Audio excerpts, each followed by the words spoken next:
Alright, welcome back to another week. Weekend number 13!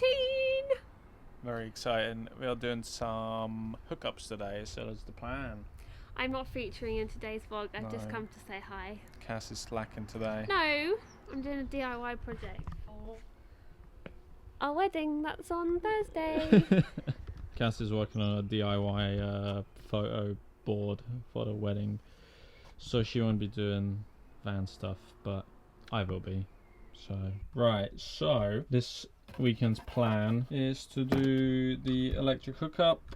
Got one of these in the pack, came with some screws and a washer, rubber ring, the hookup point, and this rubber sleeve. Does not come with the cable, so I'll have to wire that up.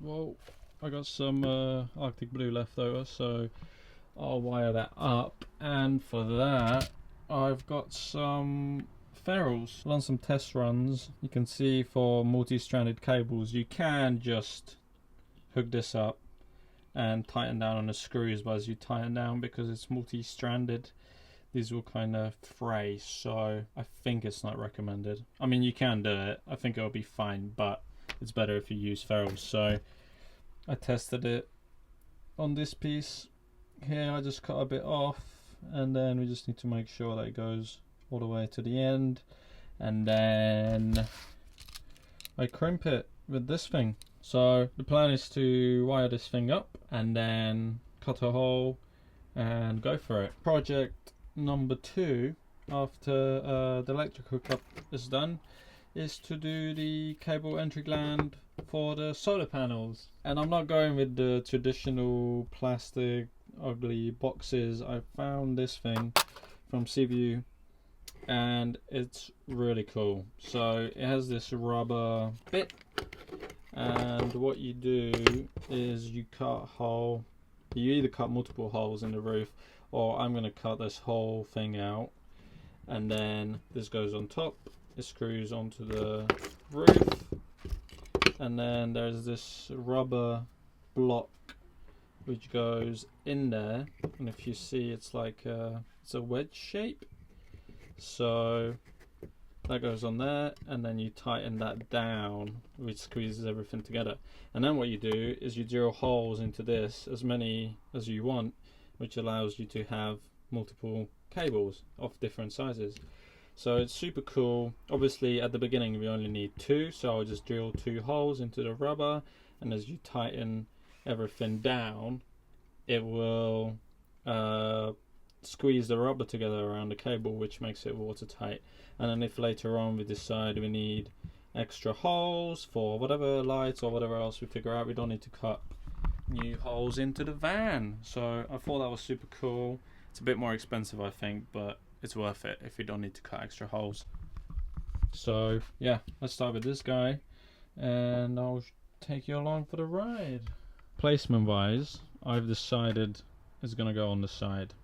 So I was debating if we should put it here, and I'll put a link in the description of, I think it's Hugh Tube, his channel is called. He put his here, which I thought was pretty clever, because you don't need to cut a hole into the metal. But since then I've realized if you open the door all the way and you're plugged in, it could knock your plug potentially, and also you don't really see it from the side view mirror, so the chances of you driving off where you're still plugged in is a bit higher. And I would have to take this whole light apart and this whole section apart. I would have to take this off, which you already kind of glued on. So, and we are already getting a bit crammed in here. So if you're gonna put it down there, it would have been easier, well, a lot easier if you'd done it at the beginning, but obviously I don't know what we're doing, so I'm doing it now. So instead we're gonna put it on the side here, and it was pretty easy to line up because there's this side light here. So from the outside I just matched it, and it's gonna go in here, I think. So here's the side light, and if you just come up, you have this section, then you have these indents, and then you have this big flat section. So I don't know if you can see, but I already marked circle. What I've done is I just lined up the rubber grommet with the light, and then I drew a circle on the inside, and we're gonna cut that out. So I haven't got an exact size hole saw, so we're just gonna drill a few holes and then connect it with the jigsaw, and we should be good to go. So I've been mucking about and I made this thing, which will be on the inside, just something extra for this guy to screw onto. And then other thing I've done is I've done a little pilot hole in the middle, and I masking taped everything around it, so if I use a jigsaw it doesn't scratch anything. And on the inside I've done the good old metal shavings catcher thing. Hopefully it will help a bit. So yeah, what I'm going to do now is I'm going to drill loads more holes around it so I don't have to jigsaw too much, and then the rest I'll jigsaw up.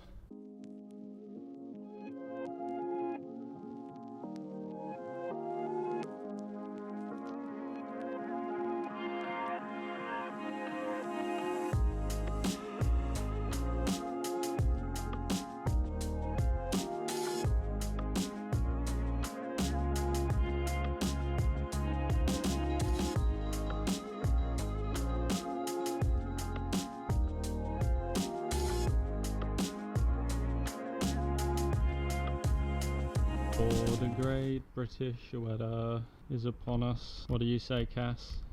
Yeah, it's really annoying.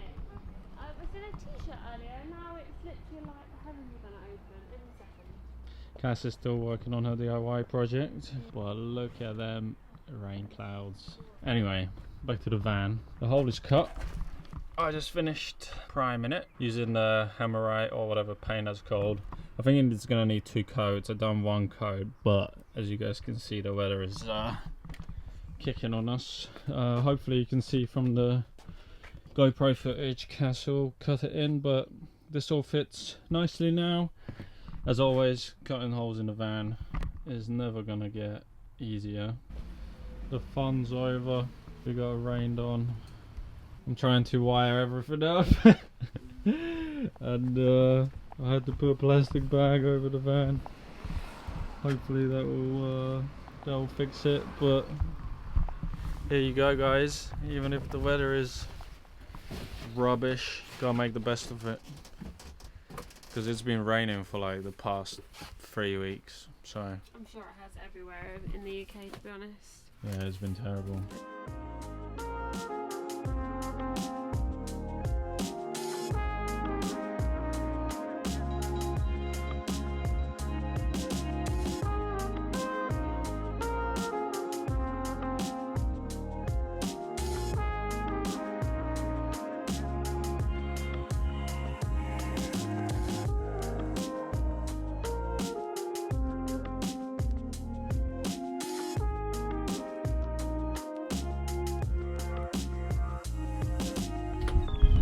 Great British weather yet again. Look at Cass's DIY project. It's really raining. Wow. Come on.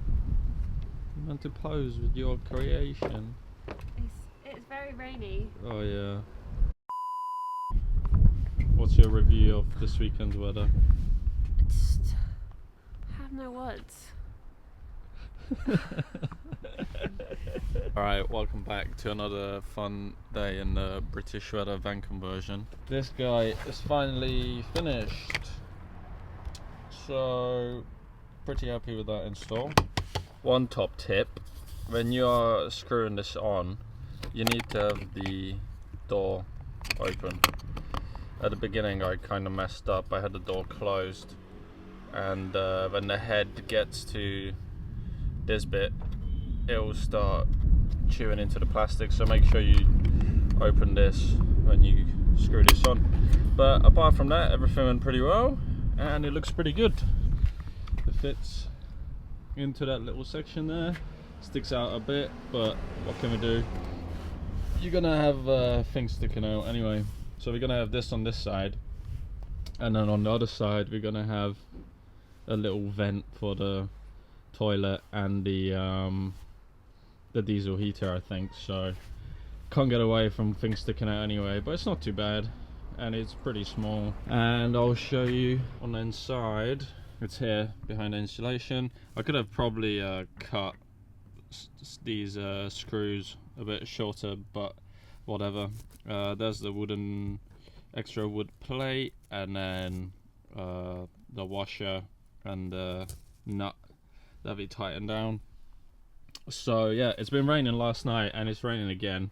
We haven't had any leaks, but we're gonna wait to seal all this up anyway, so we can monitor and make sure that no water comes in there. And next up we can crack on with the solar hole if the weather stops raining, but it's been on and off, so I don't know what to do, but we need to crack on. So I think I'll start doing that. And there's just another hole in the van. It's a smaller hole, so I think it'll be fine. Anyway, here's my cable entry gland.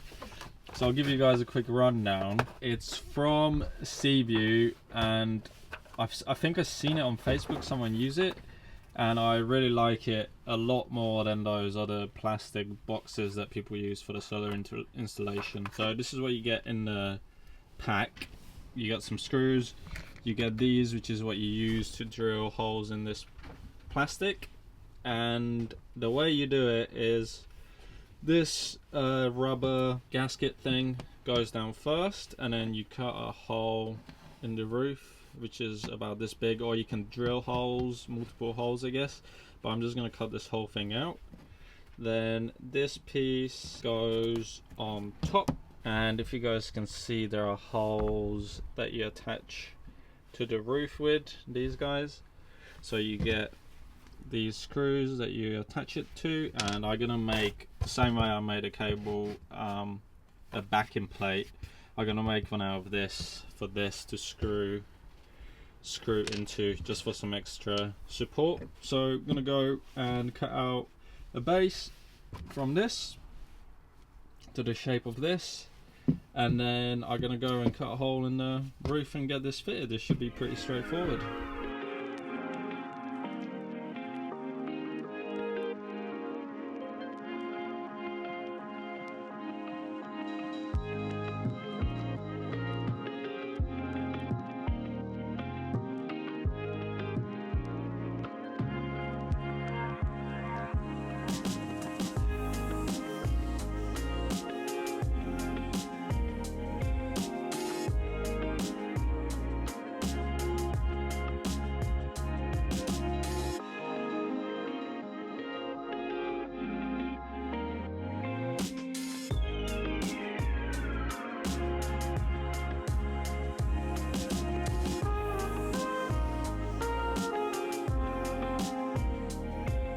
Alright, so this guy's all installed, it's rock solid, and now all we need to do is drill holes in it and the cables are ready. So yeah, this weekend is, well, weekend, 2 afternoons really, pretty successful. The plan was to get these 2 hookups done, and it's done. It all went really smoothly, and I'm super happy with both of them, super happy with the top cable entry gland, and hopefully it'll go well once we get